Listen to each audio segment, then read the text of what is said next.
आप सभी को कार्तिक महीने की हार्दिक शुभकामनाएं। आप सभी के जीवन में भगवान विष्णु और माता लक्ष्मी की कृपा सदैव बनी रहे, ऐसी मेरी शुभकामनाएं हैं। मैं डॉक्टर मनीषा शर्मा आप सबका हृदय से स्वागत करती हूं। आज की इस वीडियो में मैं आपको कार्तिक माह के 5 चमत्कारी दिन यानी कि भीष्म पंचक व्रत के बारे में संपूर्ण जानकारी दूंगी। इन 5 दिनों में आपको क्या करना है, क्या खाना है, हमें कार्तिक मास का उद्यापन कैसे करना है, इन 5 दिनों को भीष्म पंचक व्रत क्यों कहा जाता है के बारे में संपूर्ण जानकारी दूंगी। तो चलिए अपने इष्ट देव को प्रणाम करते हुए आज की वीडियो का शुभारंभ करते हैं। सनातन धर्म में भीष्म पंचक के 5 दिवसों को काफी मंगलकारी बताया गया है। वैसे तो जब भी कोई पंचक लगता है तो कहा जाता है कि कोई भी शुभ कार्य नहीं करना चाहिए। भीष्म पंचक इकलौता ऐसा पंचक है जिसे मंगलकारी बताया गया है। ऐसा माना जाता है कि इस व्रत को करने से जीवन में किए जाने वाले हर कार्य में सफलता मिलती है। कार्तिक महीने की शुक्ल एकादशी से पूर्णिमा तक का व्रत भीष्म पंचक व्रत के नाम से जाना जाता है। इस दिन महाभारत के मुख्य पात्र गंगा पुत्र भीष्म की पूजा की जाती है। भीष्म पंचक को पंचभीकु के नाम से भी जाना जाता है। आप जो कुछ भी इन 5 दिनों में करते हैं उसका कई सौ गुना फल प्राप्त होता है। अब हम जानते हैं कि हमें व्रत कैसे करना है। जिन्होंने कार्तिक के पूरे महीने में व्रत की है तो वो भीष्म पंचक व्रत जैसे करते आ रहे करेंगे, लेकिन इन 5 दिनों में अन्न का त्याग करना पड़ता है। लेकिन जिन्होंने कार्तिक के महीने में अभी तक कुछ भी नियम नहीं लिया है तो ये 5 दिन आपके लिए वरदान है।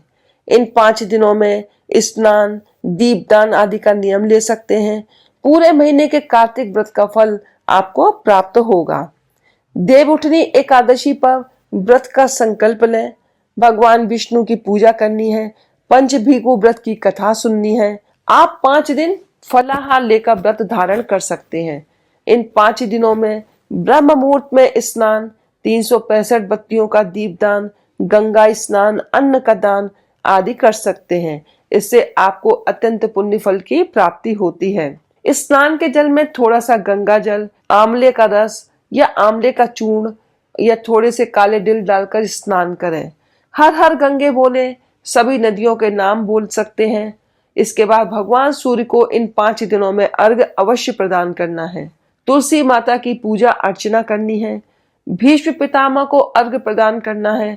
ब्रह्मचर्य का पालन करें। दीपदान करना है। देखिए इन 5 दिनों में आप 108 बत्तियों का दीपदान, 365 बत्तियों का दीपदान, 35 बत्तियों का दीपदान भी कर सकते हैं। तुलसी जी की सूखी हुई लकड़ी से भी दीपदान कर सकते हैं। इन 5 दिनों में आप एक सूखा नारियल लें, उसको 2 हिस्सों में काट लें।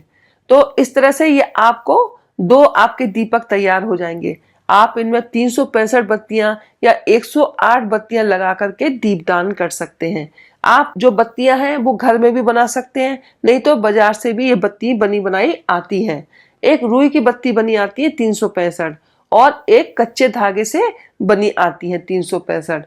तो आप उन कच्चे धागे वाली बत्तियों को लेकर के इस तरह से दीपदान कर सकते हैं। आपको इस तरह से 5 नारियल के दीपक लगाने हैं और 5 में आपको बत्तियां रखनी है, उनका पूजा करनी है।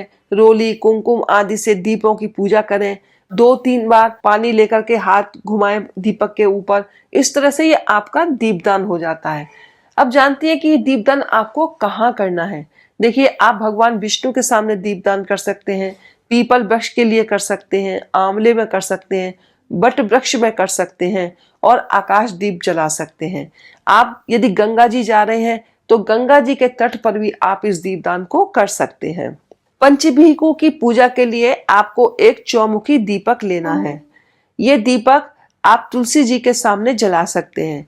एक थाली लीजिएगा, उसमें आप चौमुखी दीपक रखिएगा और 2 कटोरी, एक में राई और एक में हरा आंवला या सूखा आंवला रख सकते हैं। हरा आंवला अगर आप ले रहे हैं तो उसके छोटे छोटे टुकड़े कर लीजिएगा और दोनों चीजों को अपने हाथ में लेकर थाली के चारों ओर आपको घुमाना है और ये कुछ लाइनें आपको बोलनी है। पूनो नहाई पड़वा नहाई, पंच रत्न पंच तीरथ पंच भीकु नहाई, एक टका मेरी गांठ में सुनियो रघुराई। आधे का लाई आंवला आधे की लाई राई, राई दामोदर सांवरा जिसने सृष्टि रचाई।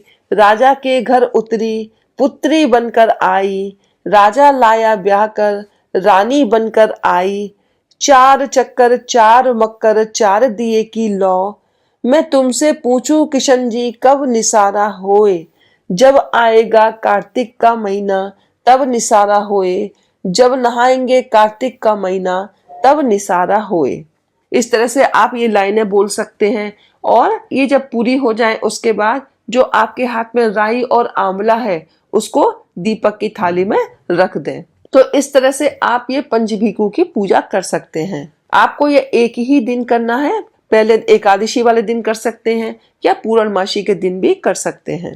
ये जो पंचभीकु व्रत है, ऐसा कहा जाता है कि महाभारत में कुरुक्षेत्र युद्ध की समाप्ति के बाद भीष्म ने अपना भौतिक शरीर छोड़ने से पहले व्रत का पालन किया था।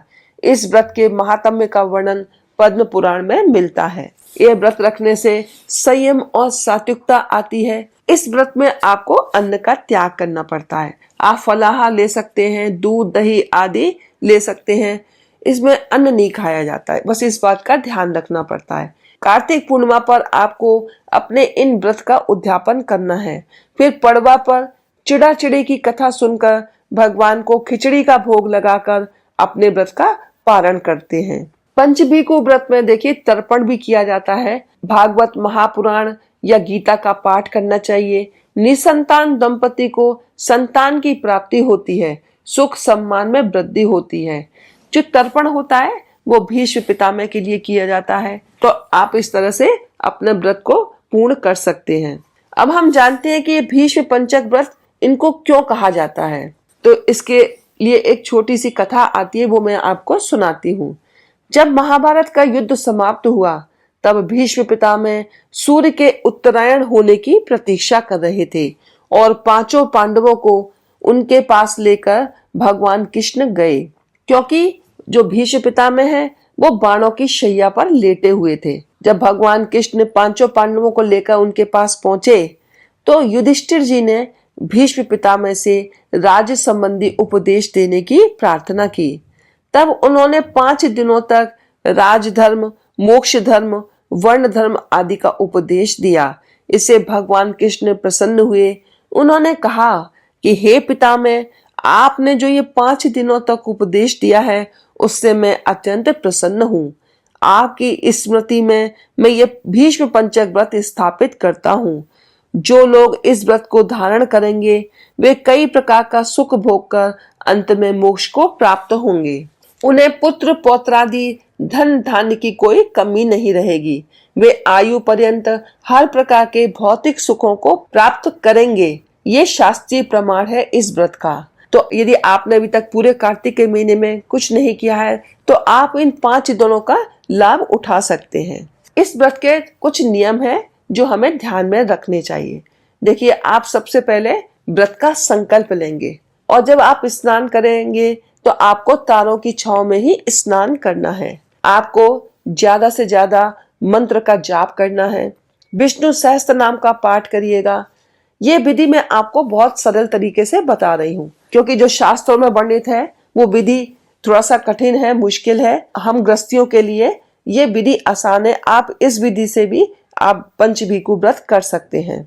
तो जितना इन 5 दिनों में मंत्र जाप किया होता है उतना ही हमें लाभ प्राप्त होता है।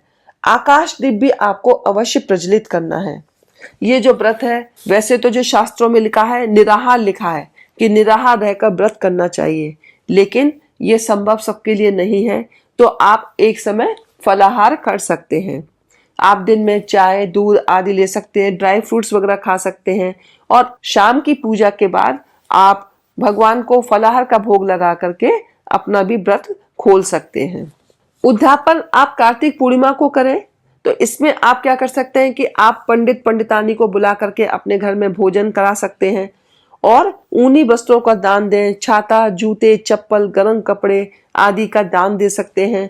और जो आपकी श्रद्धा हो जो जितनी आपकी सामर्थ्य हो उस हिसाब से दान दक्षिणा दे करके आप अपने व्रत को पूर्ण कर सकते हैं।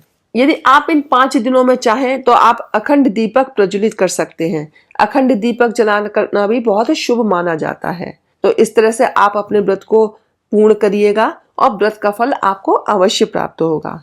अब मैं आपको कुछ सरल उपाय बताती हूँ जो आप इन दिनों में कर सकते हैं। देखिए, जब आप 365 बत्ती का दिया जला रहे हैं या 108 बत्ती का दिया जला रहे हैं, आप उसके अंदर 1 लौंग और थोड़ी सी काली हल्दी का टुकड़ा डाल दीजिएगा। ये अत्यंत शुभ माना जाता है। यदि आपने अभी तक कोई भी दीपदान नहीं किया है तो आपको दीपदान अवश्य करना है। अंधेरे स्थान पर दीपदान का विशेष महत्व है। एक तुलसी की जो जाप करने वाली माला होती है, आप उसको अपने घर के मंदिर में ही भगवान विष्णु को इन 5 दिनों के लिए पहना दीजिएगा उनके गले में।